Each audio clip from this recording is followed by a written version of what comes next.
స్తోత్రం.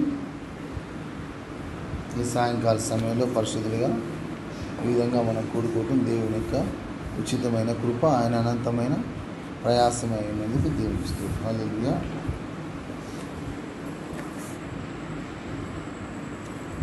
మన చుట్టూ ఉంటున్న పరిస్థితిని బట్టి మనము ఈ అంచె దినాల్లో ఏ విధంగా మనం జీవిస్తున్నాం అనేది మనం ప్రశ్నించుకోవాల్సిన వారు ఉంటున్నాం. లోకంలో ప్రభు మనకిచ్చిన ఈ యొక్క దేహంలో ఉన్న ఈ జీవితం అనేది మూలిగే జీవితం. సృష్టి ఏ విధంగా అయితే మూలుగుతుందో ఈ దేహం యొక్క విమోచన కోసం మనము మూలుగుతూ ఉండాలని దేవుని చిత్తమైంటున్నాడు. దేవుని వాక్యం సెలవిస్తుంది 8వ అధ్యాయంలో రోమాపత్రికలో. దేహము కూడా ఎట్లా ఉండాలమ్మా? ఏ దేహం మూలుగుద్దప్పుడు 7 ఆత్మలు కలిగిన ఆ దేహం, ఆ 7 ఆత్మలు కలిగిన దేహం మాత్రమే ఆ మూలిగే స్థితిలో ఉంటుంది. లేకపోతే మూలుగదు. కావాలంటే బాగానే ఉంటుంది. మూలుగటం అంటే ఏంటి? ఎప్పుడు వదిలిపెట్టాలా? కతి కష్టం ఉండిపోతే చూసినామా, దాన్ని ఏమంటే మూలుగుతూ ఉన్నట్టు అన్నమాట. అర్థమైందా బ్రదర్? ఏది మూలుగుద్ది? 7 ఆత్మలు కలిగిన జీవితాన్ని జీవించే దేహంలో ఉన్న ఆ ఆత్మల ద్వారా ఎవరైతే జీవిస్తున్నారో అప్పుడు ఏమిద్దామా ఆ మూలుగు అనేది మనలో వస్తుంది. లేకపోతే శరీరం బాగా ప్రేమిస్తాం, శరీరాన్ని మనము ఆశిస్తాం. భూ సంబంధమైన వాటిని ఎక్కువగా మనం ఆశ్రయిస్తాం కదా. భూమి సంబంధం ఎందుకు ఆశిస్తున్నాం? భూమి నుంచి తీయబడ్డాం, మట్టిలోంచి తీయబడ్డాం. మొట్టమొదటిగా మట్టిలోంచి తీయబడ్డాం కాబట్టి మట్టి మీద ఆశ, మట్టి వాసన, ఈ మట్టికి సంబంధించిన భూ సంబంధమైన వాటి మీద ఏంటంటే మనకి ఒక ఆశ అనేది మనలో ఆటోమేటిక్గా డెవలప్ అయిపోయింది. ఎందుకు? మట్టిలోంచి మనం తీయబడ్డాం కాబట్టి. మట్టిలోంచి తీయబడ్డాం కాబట్టి భూ సంబంధం వాటి మీదే మన మనసు ఉంటుంది. ఆ మట్టిలోంచి తీయబడ్డ మనము ఆయన రక్తంలో కడిగి మనం ఏం చేసాం? మనకి ఈ హస్ గివెన్ దిస్ బాడీ. ఏది? ఆ మట్టిలో బాడీ తీసేసి రక్తంలో కడిగిన ఈ దేహాన్ని, అంతే కదమ్మా. మీరు దేహాన్ని దేవుడు మనకు ఆలయంగా ఉంటాం కదమ్మా. మీ దేహము మీది కాదు, దేవుని సొత్తు. మీరు కొనబడిన వారు. హూ ఆర్ వీఆర్ అంటే పిలువబడటం కాదమ్మా, మనం పిలువబడిన వారు, మనము కొనబడిన వారం, విలువ పెట్టి కొనబడ్డవారం. దేవుని స్తోత్రం. విలువ పెట్టి కొనబడవారం కాబట్టి మీ దేహంతో దేవుని మయంపరచు. కాబట్టి మట్టి శరీరంతో కాదమ్మా.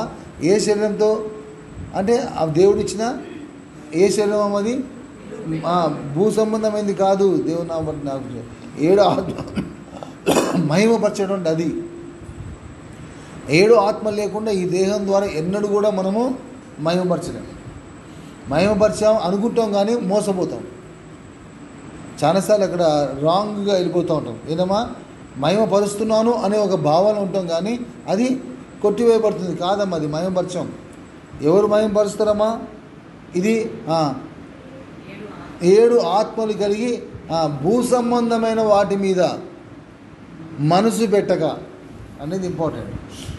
ఎందుకు? మట్టిలోంచి తీయబడ్డ భూ సంబంధమైన వాటి మీద ఉందంటే మట్టిలోంచి తీయబడ్డ కనుక భూ సంబంధమైన వాటి మీద మనసు ఉంటుంది. అలా కాకుండా పరలోక సంబంధమైన వాటి మీద మనము మనసు ఉంచాలి. ఎందుకంటే పరలోకంలో ఉన్న ఈ ప్రభువు ఆయన రక్తాన్ని ఇచ్చి కార్చి మన ఏం చేశాడు? ఆయన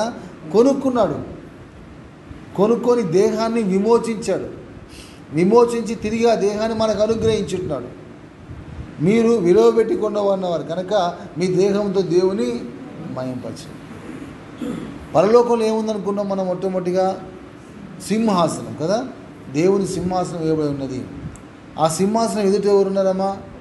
7 ఆత్మలు ప్రజ్వలిస్తున్నాయి. మనం తెలుసు. మొట్టమొదటిగా అంటే 7 ఆత్మలు మన లోపల ప్రజ్వలిస్తూ ఉన్నప్పుడు ఏమనుకున్నాం మనము? సింహాసనం ఎక్కడ ఉండాలా? మన హృదయంలో ఉండాలి.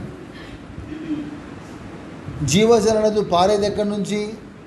ఆ సింహాసనంలో నుండి ఆ కింద నుండి ఏమవుతుందమ్మా, ఆ జీవజల నది పారుతుందని చెప్పి మన దేవుని వాక్యం సెలవిస్తుంది. ప్రకటన గ్రంథం 22వ అధ్యాయం. జీవజల నదులు ఎక్కడ ఉండాలా? లెక్క ప్రకారము మీ కడుపు ఆయన విశ్వాసం ఉంచు వాని కడుపులో నుండి జీవజల నదులు పారును. అంటే ఇప్పుడు ఎక్కడో జీవజల నదులు ఎక్కడ ఉన్నాయి? ఇప్పుడు సింహాసనం, అంతే కదా. అదర్ సెన్స్ పరలోకంలో ఉన్న సింహాసనంలో నుండి, అంటే మనం ఒక దేహంలో ఒక సింహాసనం ఉంచి, దేవుని సింహాసనం నుంచి మనం ఏం చేస్తున్నాం? ఆ యొక్క జీవజల నదులు మనము ప్రవహింపజేస్తున్నాం. అదేంటమ్మా? సింహాసనం. సింహాసనం ఉందంటే ఏముండాలమ్మా? ఇంకొకటిగా పాదపీఠం ఉండాలి. పాదపీఠం అంటే కాళ్ళు. సింహాసనం కంపల్సరీగా ఏముండాలమ్మా? పాదపీఠం ఉండాలి. ఫుట్ స్టూల్, గాలి ఎట్లా పెట్టుకుని కాళ్ళు ఊపుకుందాం కాదు అక్కడ. ఏంటమ్మా? కాళ్ళ కింద ఏముండాలమ్మా? సింహాసనం ఉన్నప్పుడు తప్పకుండా పాదపీఠం ఉంటుంది. దేవుని వాక్యం సెలవిస్తుంది ఏంటమ్మా? పాదపీఠము. దేవుని యొక్క నామాన్ని బట్టి జ్ఞాపకం చేస్తున్నాను. భూమి నా పాదపీఠం అన్నాడు. ఏంటమ్మా? ఆకాశము నా సింహాసనము, భూమి నా పాదపీఠం అన్నాడు ప్రభు. అంటే ఇప్పుడు ఏం చేస్తున్నాం మనము? భూ సంబంధమైన వాటిని తీసుకొచ్చి మనం ఏం చేస్తున్నాం? పాదపీఠంగా మనం ఇవ్వాల్సిన బాధ్యత మనకున్నది. వాటి మీద మనసు మనం ఉంచకూడదు. వాటిని వస్తుంది పోతుంది, కానీ దాని మీద ఏంటమ్మా? We should not give any ఆ ప్రయారిటీగా మనము దాని మీద మనసు ఉంచొద్దు. భూ సంబంధమైన వాటి మీద మనము మనసు ఉంచక పరలోక సంబంధమైన వాటి మీద మనసు ఉంచినప్పుడు అప్పుడేమిద్దామా? భూ సంబంధమైన వాటిని మనము పాదపీఠముగా మనము సింహాసనంలో, ఆయన సింహాసనంలో, ప్రభువు యొక్క సింహాసనంలో మనం ఏం చేస్తున్నాం? పాదపీఠంగా ఉంచుకోగలుగుతున్నాం. ఎంతగా మనం దానికోసం ప్రయాసపడుతున్నాం. పరలోకం ఎక్కడో లేదమ్మా సహోదరుడు, మన హృదయంలో ఉండాలని దేవుని చిత్తం ఏంటున్నాం. పరలోకం అనేది హృదయం ఉండాలని దేవుని చిత్తం ఏంటున్నాం. ఎన్నెన్నో మన హృదయాల్లో పెట్టుకుంటున్నాం కదా, కానీ పరలోకాన్ని ఉంచుకోవాలని దేవుని చిత్తం ఏంటుంది. హృదయం మనకి ఇవ్వబడింది ఎందుకంటే పరలోకంగా మన యొక్క హృదయాన్ని ఉంచుకోవాలని దేవుని యొక్క చిత్తమైన. దాన్ని బట్టి దేవునికి వందనాలు, స్తోత్రం చెల్లించుకుంటూ ఉండాలి. సాక్ష్యం అనేది చాలా ముఖ్యమైనది. 7 ఆత్మలు ఎందుకు అనుగ్రహించాడు దేవుడు? మన లోపల ఎందుకు అనుగ్రహించాడు? ఈ 7 ఆత్మలు సాక్ష్యం ఇవ్వాలి. 7 ఆత్మలు సాక్ష్యం ఇవ్వాలి. సాక్ష్యము అనేది చాలా ముఖ్యమైనది. దేవుడు పెట్టాడు, సాక్ష్యం ఇచ్చాడు. సాక్ష్యము అనేది లేకుండా ఏది తీర్పు జరగదు. ఏంటమ్మా? సాక్ష్యము లేకుండా ఏముండదు? తీర్పు ఉండదు. ఈరోజు సహోదరుడు ఎవరినోగా తీర్పు తీర్చేది ఏంటమ్మా? నాకు నేనే తీర్పు తీర్చుకోవాలి. నా దేవుడే నన్నే తీర్పు తీరుస్తున్నాడు లెక్కలో పోవాలా? నా దేవుడు అన్నీ వదిలేస్తాడులే, నేను ఏం చేసినా ఆయన ఏమనుకోలే, ఆయన క్షమించాడని ఒక దూరంలో పోవద్దు. దూరంలో పోవద్దు. మనమైతే మన ప్రాసెస్లో మనం ఉందాం. ఏది తప్పకుండా ఆయన సాక్ష్యం లేకపోతే తీర్పు తీరుస్తాడు. సాక్ష్యం లేకపోతే తీర్పు జరుగుద్దని ఒక దూరంలో మనం పోవాలి. దాన్ని బట్టి తీర్పు తీర్చకపోని అది నెక్స్ట్. అది ప్రాసెస్ మాత్రం జరుగుతూ ఉండాలి. రేపటి రోజున అది సడన్గా సాక్ష్యం ఇవ్వమంటే ఎక్కడికి పట్టుకొస్తాం మనం?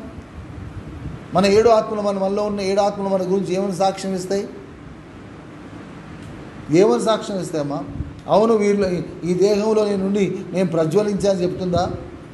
సాత్వికం చెప్పగలుగుతుందా? 7 ఆత్మలు చెప్పగలిగితేనే అప్పుడే మనము దేహం ద్వారా దేవుని మనము భూ సంబంధం వాటిని మనము పాదపీఠంగా చేయాల్సిన బాధ్యత ఉంది. జీవజల నదులు పారేట్లు చేయాలి కదా.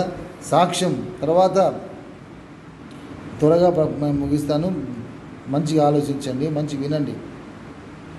తర్వాత ఆశ్చర్యకార్యములు అనే మాట కూడా జ్ఞాపకం చేసుకోవాలి.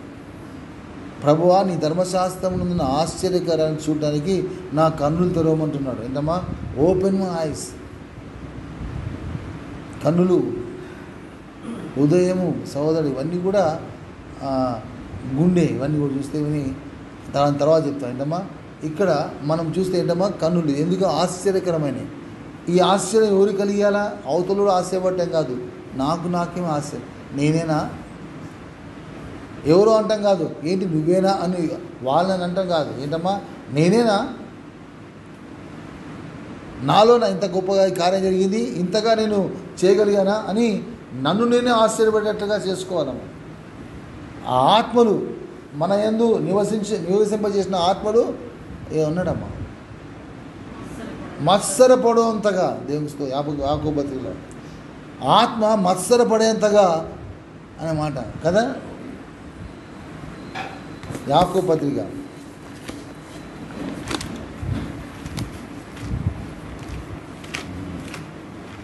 ఎప్పుడు తర్వాత ఉంటుంది 4వ అధ్యాయము 5వ వచనం.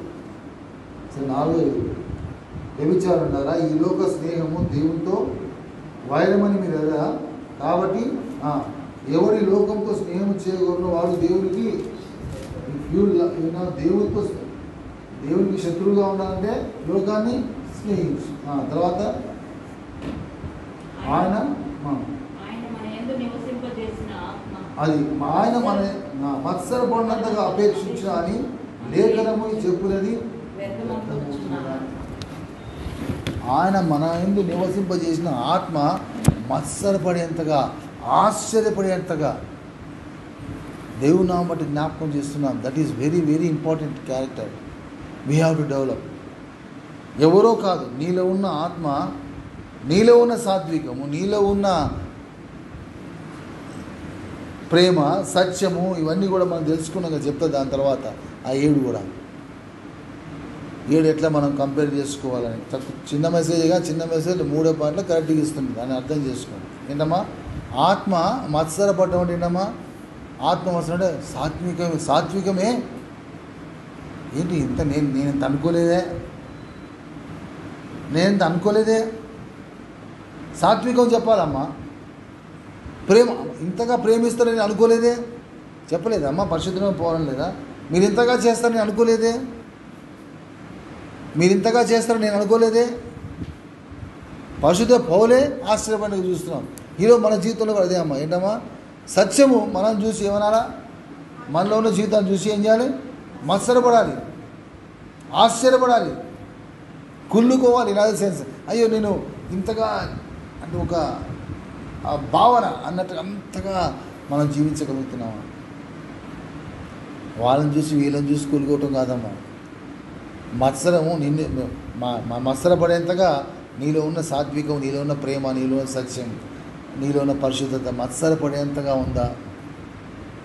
ఎంతగా మనం జీవిస్తే, అంటే నా ఉద్దేశం ఏంటంటే సింహాసనంలో నుంచి ఆ జీవజల నదులు పారినప్పుడు, ఆ సింహాసనంలో నుండి ఆ యొక్క 7 ఆత్మలు ప్రజ్వలిస్తున్నప్పుడు, ఆ సింహాసనం ఎదుట కింద ఆయన పాదపీఠముగా భూ సంబంధం వాటిని మనం ఎప్పుడైతే మనము ఆయన పాదపీఠంగా ఉంచుతామో అప్పుడే వేద్దామా ఇది జరుగుతుంది. మత్సరపడేంత డబ్బులు కొట్టుకోవద్దు, నేను గ్రేట్ అని చెప్పుకోవటం వీల్లేదు. నీలో ఉన్న సాత్వికం, నీలో ఉన్న ప్రేమ, నీలో ఉన్న ఆ గుణాలన్నీ కూడా నిన్ను చూచి, నీ జీవితాన్ని చూచి మత్సరపడేంతగా ఉందా? అప్పుడు దేవునికి ఈ దేహం ద్వారా మహిమను మనం ఆరోపించగలుగుతాం. అందుకే దేవుడు మనకు చక్కటి జీవితం దయచేసి ఉంటున్నాడు. ఏ విధంగా మనం జీవిస్తున్నాం?